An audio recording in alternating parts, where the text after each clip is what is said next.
membidas hujah-hujah palsu barisan pihak pembangkang yang kedua. Yang berhormat, dalam hujahnya ada mendakwa kononnya sikap positif atlet tidak diiringi dengan minda yang tepat dengan keupayaan yang seiring. Yang berhormat, ramai ke tak ramai ke itu bukan persoalannya. Saya beri satu analogi mudah. Kita lihat kes yang dilaporkan oleh Buletin Utama jam 9 malam 19 Februari 2005. Bagaimana keadaan rumah guru di Sekolah Kebangsaan Tenggaru yang agak daif, tidak berpagar, lantainya bocor, papannya berlubang dan seumpamanya. Di dalam kes ini, tidakkah kita terfikir bagaimana guru-guru kenaan mampu mendidik anak-anak di kawasan pedalaman? Nah, jawapannya saya yakin kerana guru itu bersikap positif, ikhlas mendidik anak-anak demi agama, bangsa dan negara. Yang berhormat, samalah dalam kes ini, walau tak ramai, tak apa. Yang terapi yang tak ramai dan yang berfikiran positif inilah bakal membawa sukan negara cemerlang, gemilang dan terbilang sekaligus bertaraf dunia. Tuan yang dipertua, yang berhormat, pihak pembangkang yang kedua juga di dalam hujahnya ada menyatakan kononnya sikap positif tidak diiringi dengan keupayaan seiring.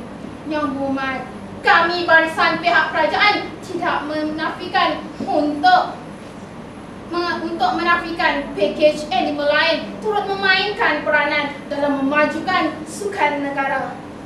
Tapi yang berhormat perlu ingat, di balik sebagai faktor itu, faktor sikap positif adalah penentunya. Dan kalau benar-benar yang berhormat ingin memasukkan unsur lain dalam membicarakan usul yang kami bawa pada hari ini, sesungguhnya yang berhormat telah melakukan satu kesilapan yang besar kerana memasukkan unsur lain dalam menegakkan kebenaran. Yang berhormat, apa boleh buat, telajak perahu boleh berundur, telajak kata inilah padanya. Tuan yang dipertua, sedang-sedang dewan yang saya muliakan, pihak pembangkang yang pertama di dalam hujahnya ada mengatakan kononnya sikap positif atlet tidak mampu menjana kecemerlangan untuk sukan negara dengan alasan tidak diiringi dengan minda yang tepat. Ingin kami tegaskan, kami barisan pihak kerajaan tidak menafikan sikap positif perlu diiringi dengan minda yang tepat, dan kami barisan pihak kerajaan juga tidak menafikan elemen lain turut memainkan peranan dalam membantu kecemerlangan sukan negara. Namun yang berhormat, pembangkang perlu ingat, segalanya tidak mungkin menjadi kenyataan sekiranya sikap positif tidak wujud di dalam jiwa para atlet. Tuan yang berhormat, silakan. Malam tadi, Datuk Najib merasmikan Akademi Sains Sukan untuk melahirkan lebih banyak pengamal sains sukan. Ini bukanlah bukti sikap positif saja tidak mencukupi untuk mengenal kecemerlangan sukan negara. Yang berhormat, takkanlah kerana seekor kerbau membawa lumpur semuanya terbalik. Takkanlah kerana dakwaan yang berhormat pada hari ini kita hendak mengatakan semua atlet tidak cemerlang. Yang berhormat,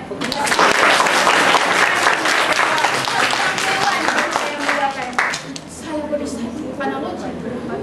Sebuah sekolah yang serba lengkap dengan padang, kemudahan serba canggih, tambahan pula memiliki jurulatih yang berkemahiran dan berpendidikan ijazah pendidikan jasmani dari luar negara. Persoalannya, adakah mampu meningkatkan mutu sukan negara? Nah, jawapannya saya pasti tergantung kepada para pelajarnya. Nah, jawapannya pasti bergantung kepada sikap positif para atletnya.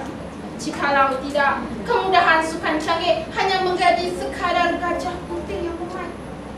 Jurulatih hebat sekali mana pun gagal melaksanakan misi dan visinya. Tidak begitu yang berhormat. Nah, terangguk-angguk yang berhormat. Tuan yang sedang dewan yang saya katakan. Berdasarkan bidasan demi bidasan yang saya kemukakan, ternyata usul pada hari ini cukup jelas dan tidak perlu dipertikaikan. Maka itu, saya memohon agar sidang dewan pada hari ini menerima usul yang saya kemukakan.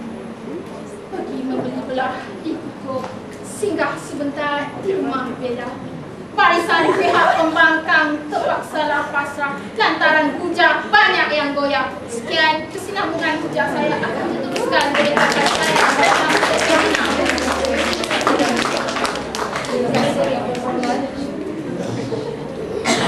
Ahli-ahli dewan dimuliakan.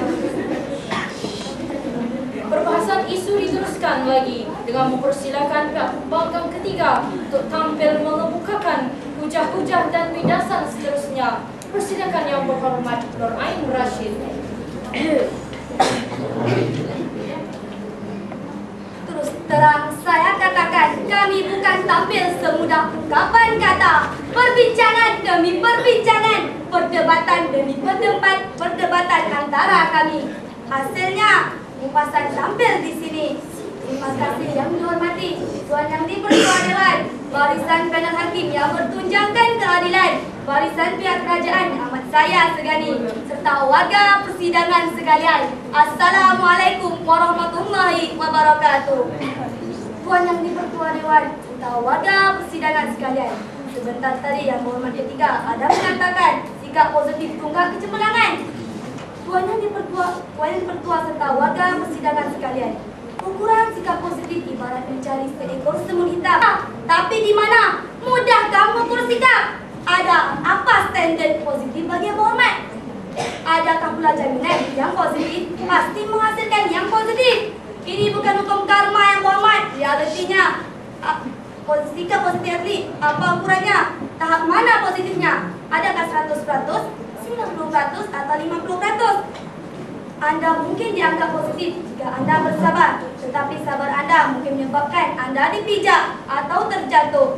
Agresif boleh dianggap positif jika agresif merebut peluang, tapi dalam merebut Anda mungkin dipijak. Tapi dalam ini analogi yang positif belum tentu menghasilkan yang positif juga. Apatah lagi menjadi jaminan cemerlang. Soalnya berhormat, elemen sajati seperti sikap tidak ada ukuran tepat, boleh dirasa. Tapi mana jasanya?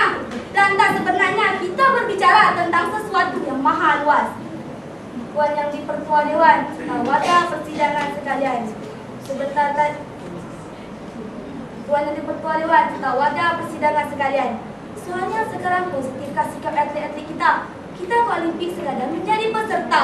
Sedangkan apa kurangnya kita? Ada lita lumba dengan izin Yang di-Pertua. World class lagi, ada stadium yang tertutup, yang terbuka, ada teknologi baru. Tapi kenapa ganjaran juga yang kita tunggu? Tak dapat ganjaran, patah semangatlah, jauh hati dan nak bersara. Bagaimana negeri cemerlang? Lihat yang berhormat, kerana sikap positif atlet kita lebih bermatlamatkan kepribadian, bukannya kecemerlangan sukan negara. Tuan Yang di-Pertua Dewan, warga persidangan sekalian, sebentar tadi yang berhormat kedua ada menyatakan sikap positif atlet membentuk semangat kesukanan yang tinggi. Silakan berhormat. Yang berhormat, saya bimbang insentif kemudahan yang disediakan oleh kerajaan kalau tiada faktor sikap atlet yang positif, takut pula disalahgunakan. Tidak begitu yang berhormat? Tidak yang berhormat. Kita lihat saja contohnya Iwan Yung Fang. Warga negara bukannya untuk bidang sukan negara. Tuan Yang di-Pertua Dewan, warga persidangan sekalian, sikap positif yang macam mana yang berhormat? Lihat saja Hafiz dan Rosti Hashim. Ambil saja satu tamasya, bila menang sebut cerita sebut yang terbaik untuk negara. Tapi bila dapat ganjaran, satu persatu kekalahan yang dialami. Bila ditanya mengapa, saya tertekan jawabnya. Jika begitu, di mana sikap positif yang berhormat? Kita tengok Hafiz Hashim yang berhormat. Selepas dia menjadi juara All England, macam-macam ganjaran yang